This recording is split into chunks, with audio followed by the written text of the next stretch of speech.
এতিয়া এই কোৱেশ্চনটো চোৱাচোন কোৱেশ্চনত আমাক কি দিছিল খালি ঠাই পূৰ কৰিবলৈ দিছিল ফাৰ্স্ট যেটো কোৱেশ্চন আছে কোৱেশ্চনটো দিছিল যে এটা বৰ্গৰ পৰিসীমা যদি 16 সেন্টিমিটাৰ হয় বৰ্গটোৰ এটা বাহুৰ দৈৰ্ঘ্য কিমান হ'ব উলিয়াবলৈ কৈছে অৰ্থাৎ পেৰিমিটাৰ অফ এ স্কয়াৰ আৰু এটা বৰ্গৰ পৰিসীমা কিমান দি আছে 16 সেন্টিমিটাৰ 16 সেন্টিমিটাৰ দিছে length of one side of the square ঠিক আছে বৰ্গটোৰ এটা বাহুৰ দৈৰ্ঘ্যটো আমাক উলিয়াবলৈ কৈছে এতিয়া চাবা এটা বাহুৰ যেটো দৈৰ্ঘ্য হে আমি কেনেকৈ উলিয়াব পাৰিম যেহেতু চোৱা মই ইয়াৰ আগৰ যেটো ভিডিও আপলোড কৰিছিলো তাত মই কৈছিলো যে বৰ্গৰ পৰিসীমা উলিওৱা সূত্ৰটো কি আছিল 4 পূৰণ এটা বাহুৰ দৈৰ্ঘ্য আছিল বৰ্গৰ পৰিসীমা উলিওৱা সূত্ৰ গতিকে যেহেতু 4 পূৰণ এটা বাহুৰ দৈৰ্ঘ্য অৰ্থাৎ বৰ্গটোৰ পৰিসীমা কিমান দিয়া আছে 16 সেন্টিমিটাৰ দিয়া আছে হয়নে কোৱেশ্চনটোত আমাক চোৱাচোন বৰ্গৰ পৰিসীমা 16 সেন্টিমিটাৰ দিছে এটা বাহুৰ দৈৰ্ঘ্য দিছে তে বৰ্গৰ পৰিসীমা যেহেতু আমাক কৈছে 16 সেন্টিমিটাৰ হয়নে গতিকে চোৱা ইয়াত চোৱাচোন ধৰি লোৱা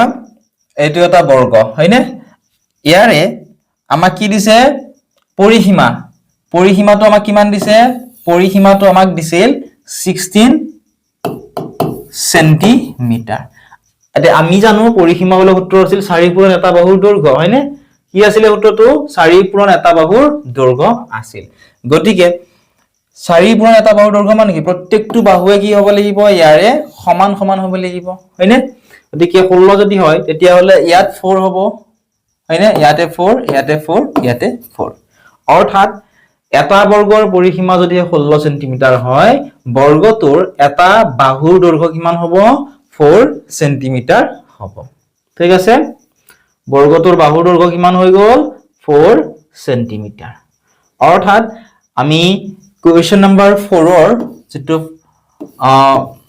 ফাৰ্স্ট কোৱেশ্চন দিছিলে ইয়াৰ আনসাৰটো আমি কিমান পালো 4 সেন্টিমিটাৰ ঠিক আছে আশা কৰিছো বুজি পালা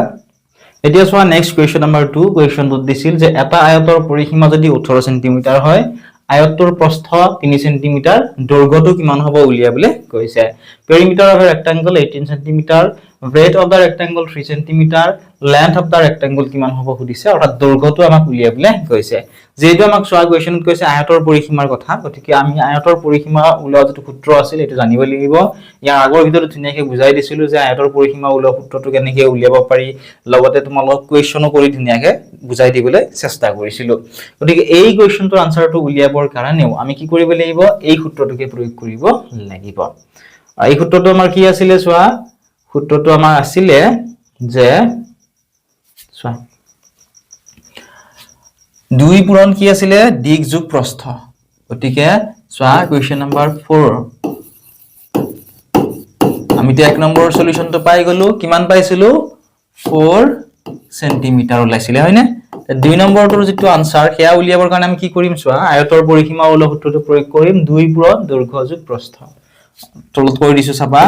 2 into l মানে দৈৰ্ঘ্য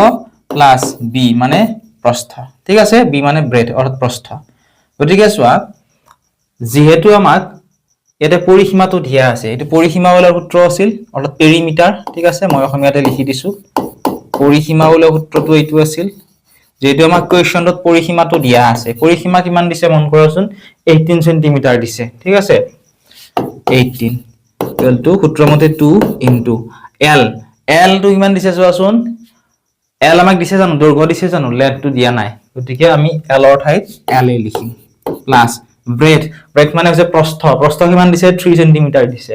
গতিকে ইয়াত আমি লিখি দিম 3 এতিয়া মন কৰা ইয়াৰ আগৰ কোৱেশ্চনটো যেনেকৈ আমি কৰিছিলো ঠিক আছে ইয়াত চোৱাচোন আছে পূৰণ হৈ আছে গতিকে ইয়াত চোৱা 18 আছে পূৰণ থাকিলে ইফালে আনিলে কি হয় হৰণ হয় গতিকে 2 যদি আমি 18 ৰে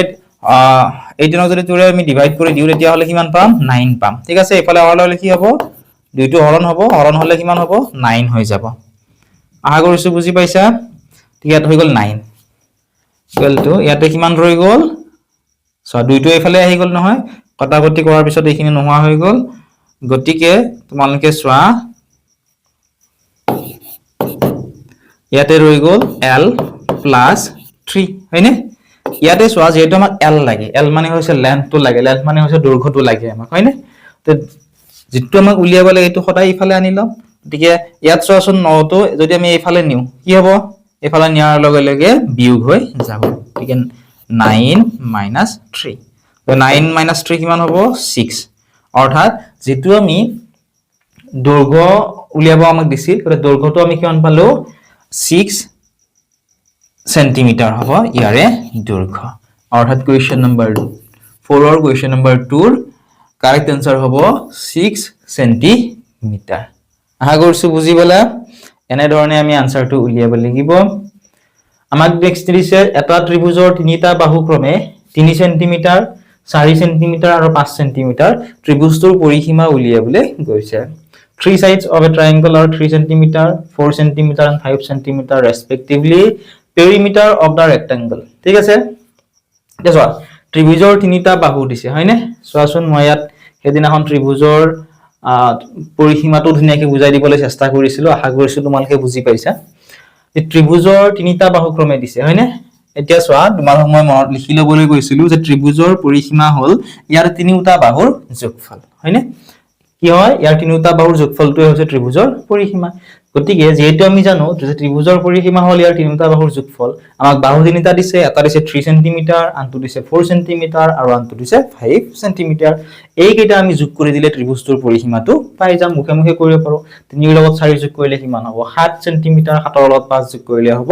7 এ 5 এ 12 সেন্টিমিটাৰ ঠিক আছে গতিকে কোৱেশ্চন নম্বৰ 3 ৰ কাৰেক্ট যেটো আনসাৰ হেয়া হ'ব 12 সেন্টিমিটাৰ আশা কৰিছো বুজি পাইছা ধুনীয়াকে যদি বুজি পাইছা তোমালোকে ভিডিওটো লাইক কৰি দিবলৈ নাপাহৰিবা লগতে ইয়াৰে অনলাইন ক্লাছত তোমালোকে যদি জয়েন কৰা নাই জয়েন কৰি লবা তোমালোকৰ যি হগলে পেৰিমিটাৰ আৰু এৰিয়াৰ অলপ মানো তোমালোকৰ মানে নাজানা ঠিক আছে নতুনকৈ তোমালোকে পঢ়িবলৈ ষ্টাৰ্ট কৰিছা তোমালোকেও গুটেইখিনি যদি ভিডিও চোৱা আৰম্ভণিৰ পৰা পাৰ্ট 1 ৰ পৰা যদি চোৱা নিশ্চয় ভালদৰে তোমালোকে বুজি পাবা কিবা যদি সুধিবলগীয়া আছে কমেন্ট সেকশনত সুধিবলৈ নাপাহৰিবা চেনেলটো যদি সাবস্ক্ৰাইব কৰা নাই সাবস্ক্ৰাইব কৰি দিবা অনলাইন ক্লাছত তোমালোকে যদি বিচৰা জয়েন কৰি লবা পৰা only 299 rupeesত ঠিক আছে 1 ইয়াৰৰ কাৰণে তোমালোকে আমাৰ এপত অনলাইন ক্লাছ কৰিব পাৰিবা তাত যিবোৰ গভৰ্ণমেন্ট স্কুল আছে আৰু অসম জাতীয় বিদ্যালয় যিবোৰ কিতাপ আছে যাৰ পৰা নোটছখিনি বনোৱা হৈছে তে বহুত বেছি হেল্পফুল হ'ব তোমালোকৰ বাবে যদি বিচৰা ডেসক্ৰিপচনত লিংকটো পাই যাবা এপটো ডাউনলোড কৰি লবা